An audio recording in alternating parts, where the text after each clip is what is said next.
Hello and welcome to Minecraft Math and Computers I26, where we are going to start to design a hexadecimal display. In the past, we did the 7-segment BCD display, which displayed the numbers 0 through 9 in a binary coded decimal format.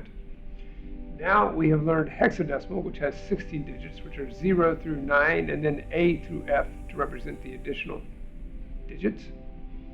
And we now want to have a display that can show on the 7-segment display that we used for the BCD display, the same one, an output. And if you recall, the 7-segment is this one here. I'll grab it here in Logisim and put it over here. So there's our 7-segment display. We want to be able to show A through F in addition to our 0 through 9 that we had before. Now, as you recall, we started out with a truth table last time that had all of our inputs and the desired outputs that showed the segments that we want connected.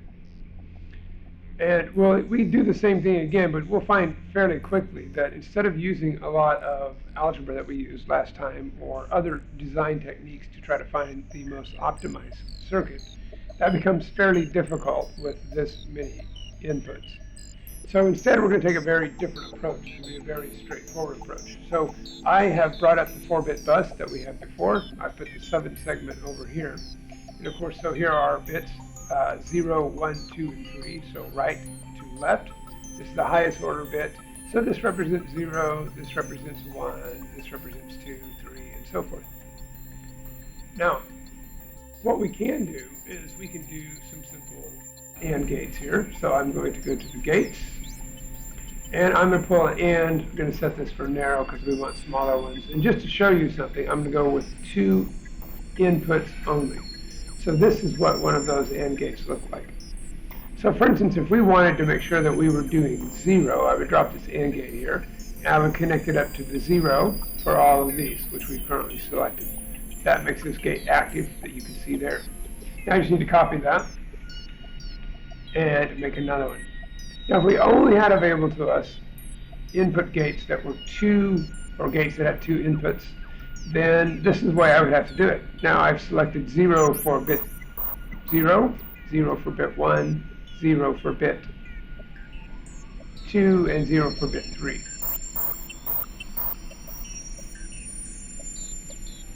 So now I have selected 0 for bit 0, 0 for bit 1, 0 for bit 2, and 0 for bit 3, since we are using the inverted line and all bits are off.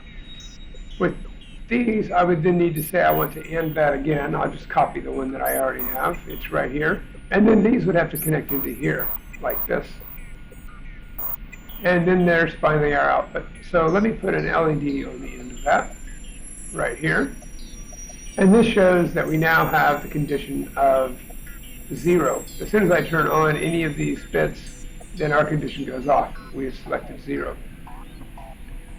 We'll do the same thing. I'm just going to copy all of this and bring it down here. And this is how we would then select 1. Now you can just put what you want to select right up here, like this. And there we have it. So here you would see that I would go to, in this case, since I want 1, I'm going to go to bit 0 on, and then all the others are going to be off again. And there you have it. Now, I can select between this bit by going to sim mode, and you can see that when it's 0, this LED comes on, and when it's 1, this LED comes on. So you think about this. This is going to be 3 gates for every single input.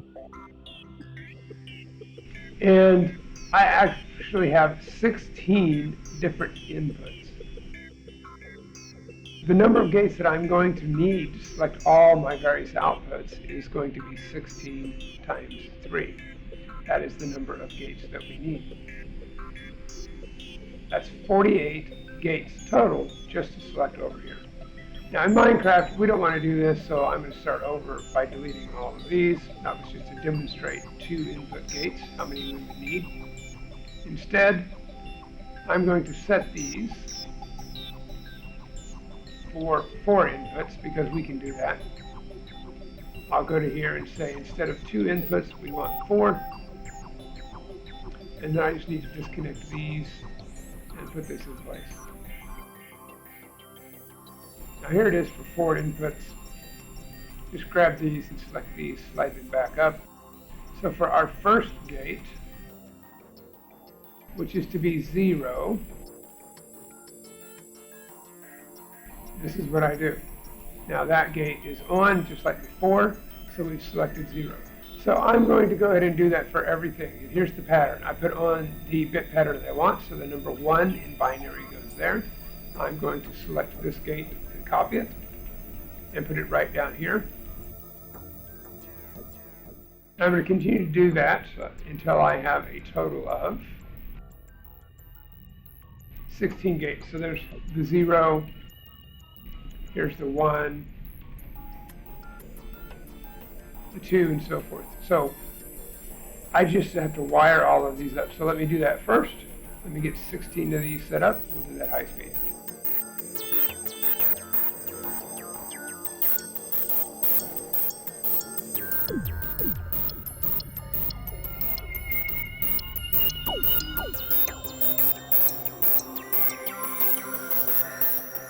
There's our 16 gates that we have. Now all we have to do is wire each one of these for the output that we want. If this is 0, you can see this is now active, it turned green.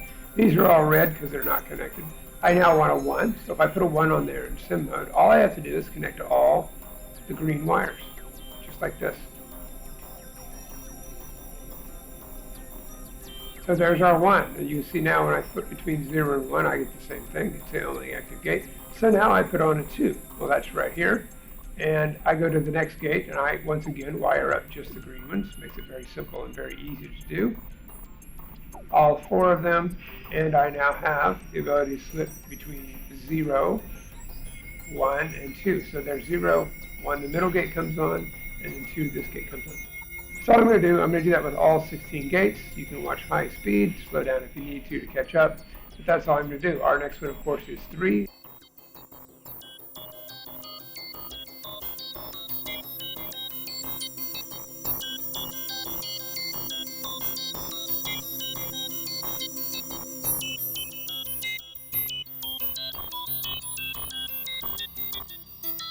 One thing you can do in Logisim that we haven't seen is you come down here to this left side and you can change the zoom rate. So I'm going to set this for 75 right here. Everything gets a little bit smaller and lets us see our whole circuit. So I want to introduce you to that at this point, and then we'll get back to actually working on our wiring.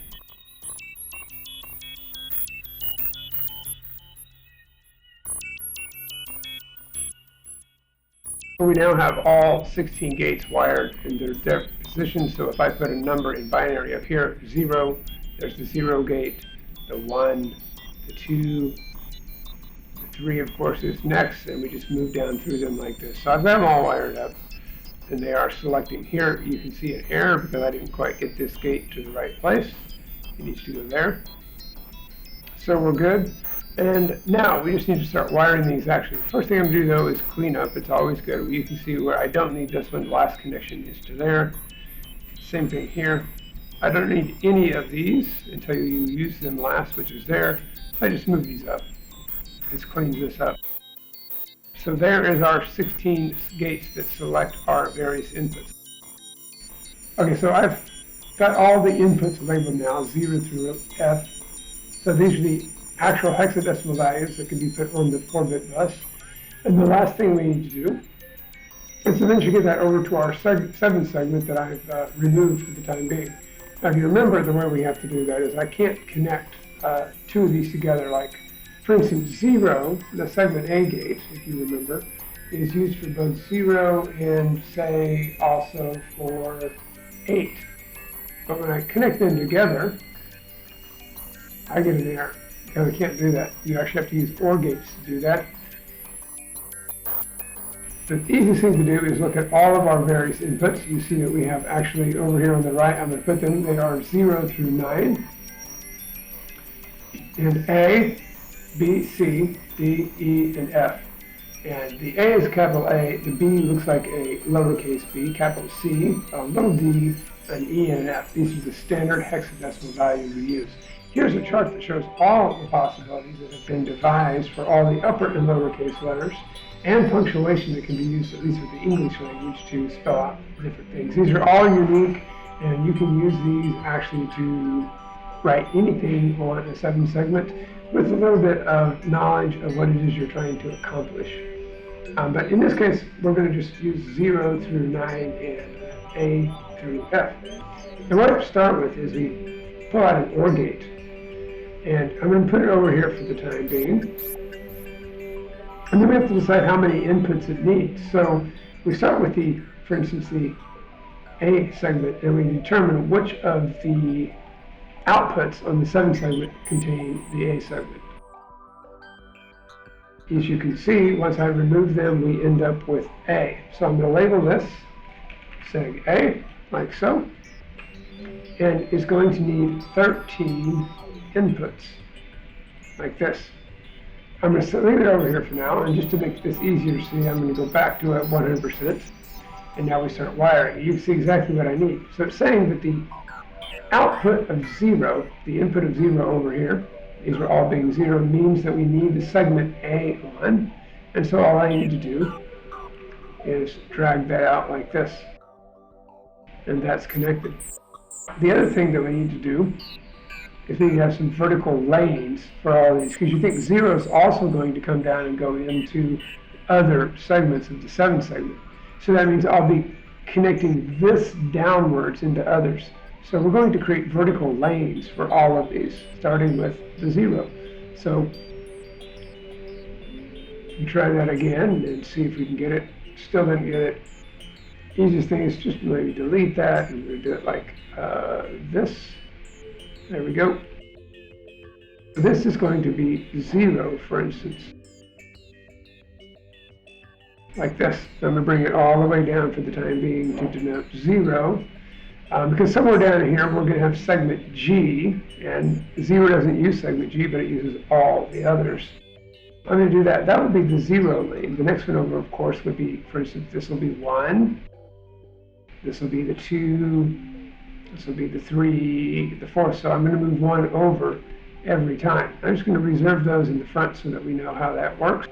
Okay, we've got those in reserve. So now we just start using these over here on the right-hand side that indicate which ones we want to connect. The first one was 0. Remember, we're doing segment A, so we're only going to connect those with A.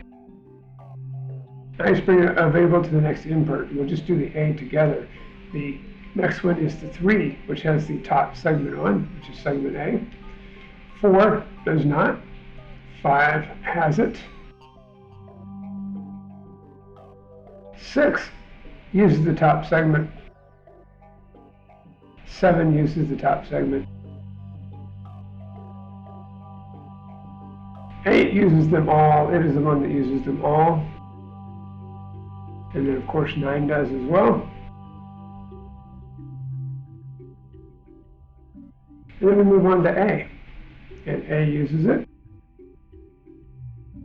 B does not. C uses it. A mistake that I made here, I didn't bring this one out far enough. That means they're all going to move over 1 now. Easy enough to do if you catch it early enough.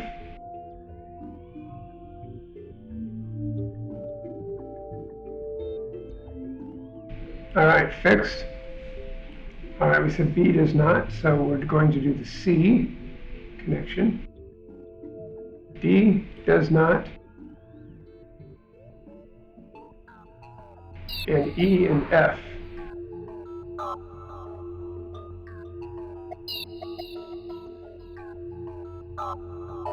And I've got an empty one, so I either forgot one somewhere, or I had too many input gates for this. All right, having connected them all up, I see that I need 12 for this gate. Miscounted that, caught it, no problem. We'll make 12, and then it gets rid of the middle segment when you have an even number, and I just need to move all of these down now to complete segment A.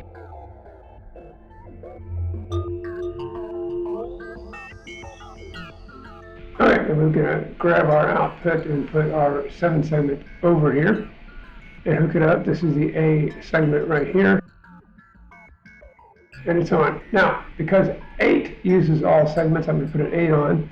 That will turn on all of ours that we need, but let us test it. So now we've got all of our vertical lanes set up for all the different inputs, And we now just need to continue. So there's A, and it's set. And then we move on to B. The B OR gate has 10 inputs. So we are going to drop it down here and go 10. I'm going to leave one space between it and segment A. I'll label this segment B. And then we move forward with segment B. Starting with our possible 16, this is segment B. So we start connecting these up. I've already got 0 coming down from here. So all I need to do is drag this over to the 0. And you can see this is lined up with the 2. And so I can't do that here. So that's what you want to do, is anything that's lined up, you want to know, does 2 use segment B? It does. So I can just connect 2 directly. And then hook 0 in this way. 1 is not in our list. So our next one is 3. And right here is 3. 4 has to come up there. 7 is this one here. 8 is turned on. This would be 9.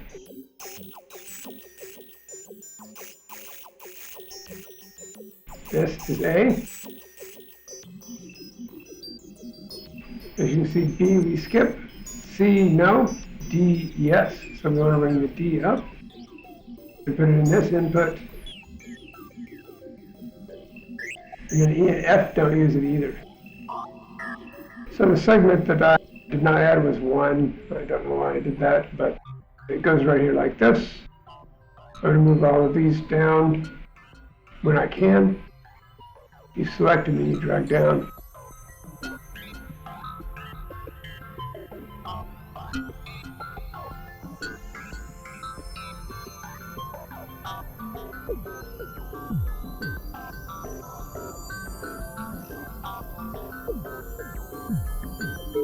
And then we bring the 1 into that connection, and we're set for segment B.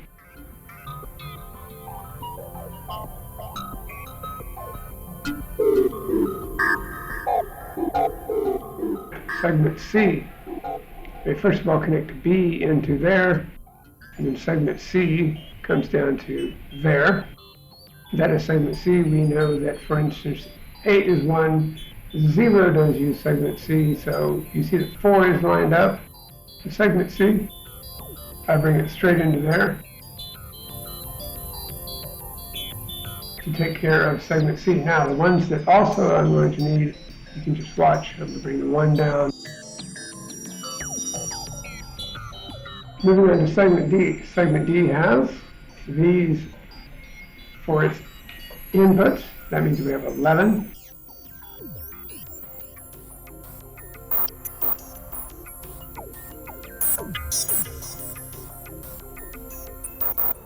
Line it up here and start our connections. This is what it looks like, starting with 0.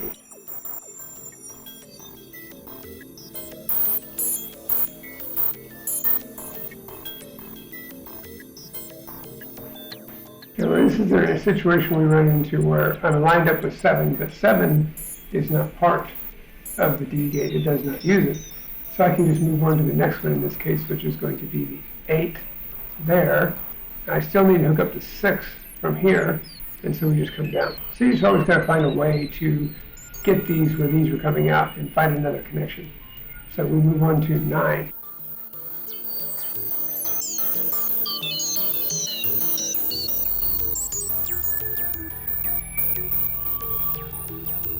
Okay, we are ready for segment E. This is segment E right here.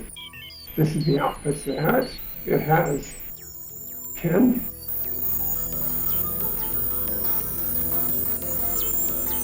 All right, the segment E works for these inputs, starting with 0.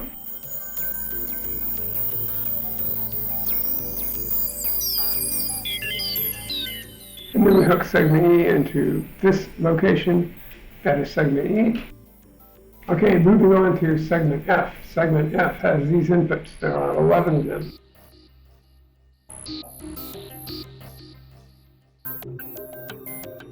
Label up. We look, our direct connects the B, but B fortunately uses segment F, and the C lines up as well. It uses segment F, so we're good. Starting our connections with segment 0.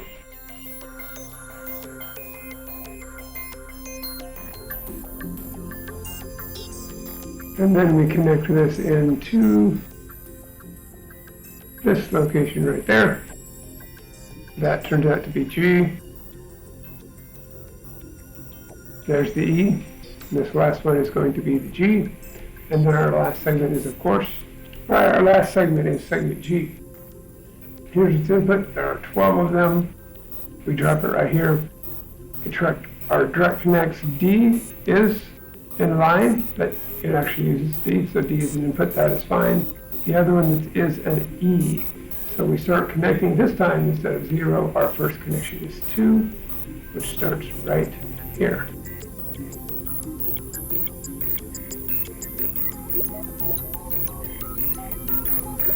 And then we connect G into its segment, which is right up here. And now we get to see if we did everything right. We go into simulate mode and we go through all of our different inputs, and it looks like we've already got an error. 0 is missing the ABC segment, so we go here and find out why 0 is not connected in. Well, right away we can see we've got something wrong with the C segment. I'm missing it here in 0. So what I can do is I can simply start going through. I have the right number of inputs, and I can easily check that by simply starting to go through and making sure that I didn't connect one to the same. So if you look over here, I should have one connection for every one that should have it. There's 3. There's the problem. 4. 4 has 2 connections. This one should actually go to the 0 here. And now I have 0, so they go back through and there's 0, and 1 is correct, and 2 is correct, 3, 4 is correct, 5, 6, 7, 8, 9, A, B, C, D, E, and F. We have a working 7-segment display. The only thing I can do is clean it up. I left an extra space for the 2. So the easiest way to do that is go back to 75. All of these can move over 1 for our Minecraft build.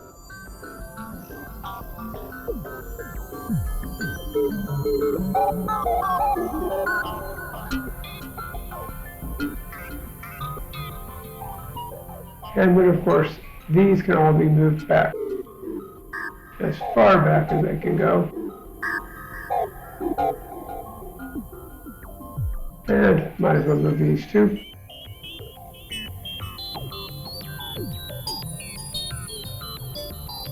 There we are, our working 7-segment hexadecimal display using, as you can see, 16, 17, 18, 19, 20, 22, 23 gates. But our gates are very large, and if you remember, if we wanted to do this segment A, for instance, which has 13 connections, and we only had 2 inputs gates that have inputs with 2, I'd have to do something like this. These 2 lines would be combined into here. The next 2 would be combined into a similar one.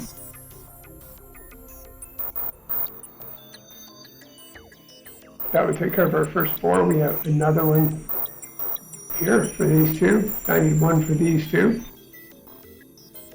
That's 8. Now I have 1 here.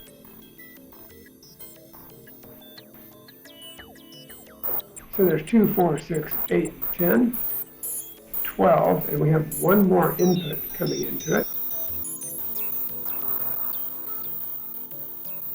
So So what we would then need to do is start combining these.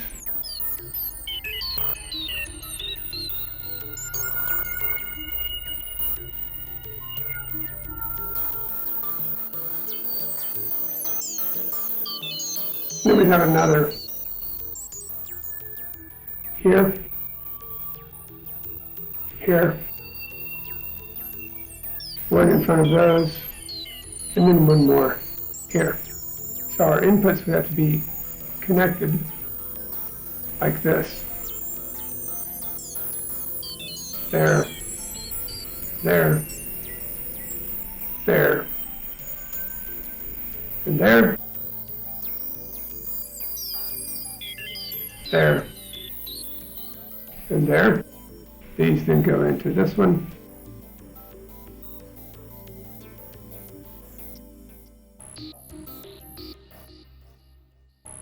This one has to go into here.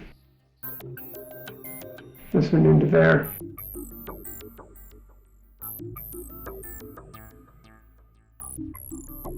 And finally an output.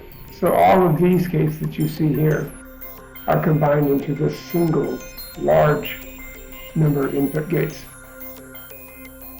You need building with 2 gates that actually return into 1, 2, 3, 4, 5, 6, 7, 8, 9, 10, 11 gates. So each one of these actually is quite a few, around the order of 10 to 12 gates. So these input gates that we can build in Minecraft with any number of inputs that we want make this much simpler than if we were actually using, say, TTL logic chips that have most of the time just simply 2 input per gate. So this is going to be important to keep in mind the number of gates that we would actually be using if we didn't have a large multiple number of inputs per these OR gates. Or over here, keep in mind each of these would be an AND gate there, an AND gate there, and those would also go into an AND gate. So each one of these would be 3 gates as well. So remember, we have 48 gates here, plus easily about another 70 gates here. So that makes our total above 100 gates to build this circuit. All right, it is now time to build this in Minecraft in the next episode. This is it, I26, the design in Logisim of the 7-segment hexadecimal display. Hope you enjoyed. Keep on learning. Give me some likes and subscribes if you want more. And Roy, out.